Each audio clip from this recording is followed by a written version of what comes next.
महाशिवरात्री विशेष रिपोर्ट. तळोद्याचा आध्यात्मिक वारसा. महाशिवरात्रीच्या या पवित्र पर्वावर तळोदे नगरी पुन्हा एकदा भक्तीच्या उत्सवात न्हाऊन निघाली. इथेच आहे एक प्राचीन आणि ऐतिहासिक मंदिर, कृपाळेश्वर महादेव मंदिर. या मंदिराची स्थापना इसवी सन 1901 ते 2 मध्ये तळोदे पंचक्रोशीतील पहिले वैद्यकीय डॉक्टर राणा ओमकार सिंहजी रावसाहेब यांनी केली.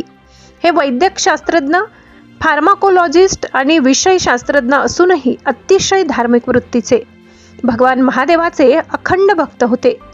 त्यांच्या दैवी दृष्टांतातूनच या मंदिराचा जन्म झाला.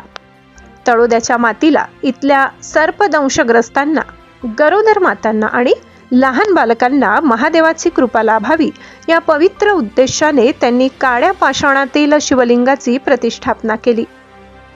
स्थापनेच्या वेळी फक्त 11 दिवसात 121 ब्राह्मणांच्या उपस्थितीत अतिरुद्र महायज्ञ पार पडला, जो त्या काळीही विलक्षण धार्मिक घटना मानली गेली. स्थापनेच्या वर्षी डॉक्टर ओमकार सिंहजी व त्यांच्या धर्मपत्नी पार्वतीबाई यांनी स्वतःच्या हस्ते भगवान शंकर पार्वती विवाह सोहळा आयोजित केला आणि ती परंपरा आजही अखंड सुरू आहे. यावर्षी देखील हाच दिव्य सोहळा डॉक्टर राणा ओमकार सिंहजी यांच्या नातसून ललितादेवी महेंद्रसिंग राजपूत यांच्या नेतृत्वाखाली मोठ्या भक्तिभावाने साजरा केला जात आहे. त्यांना राजेश्वरी परदेशी, हेमलता शुक्ला, जयश्री लोहार, भावना चौधरी आणि समस्त महिला भक्त मंडळांचे सहकार्य लाभले.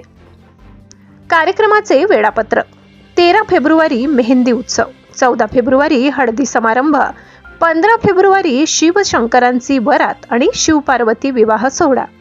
या प्रसंगी मंदिर परिसरात भक्तांचा ओघ वाढलाय. घंटानाद, रुद्राभिषेक आणि भजनांच्या सुरांनी सारा परिसर महादेवमय झालाय. मंदिराच्या जीर्णोद्धारात श्री राणा महेंद्रसिंह राजपूत, ललितभाई देसाई, रवींद्र अप्पा चौधरी, धनजी लोहार, प्राध्यापक हेमंत कुमार शुक्ला यांचा मोठा वाटा आहे. आज तळोदेतील कृपाळेश्वर महादेव मंदिर हे फक्त श्रद्धेचं नव्हे तर सांस्कृतिक ऐक्याचंही प्रतीक बनलं आहे. परिवर्तन 24 न्यूजसाठी भक्ती, श्रद्धा आणि इतिहासाचा सुवास देणारा हा विशेष रिपोर्ट. हर हर महादेव.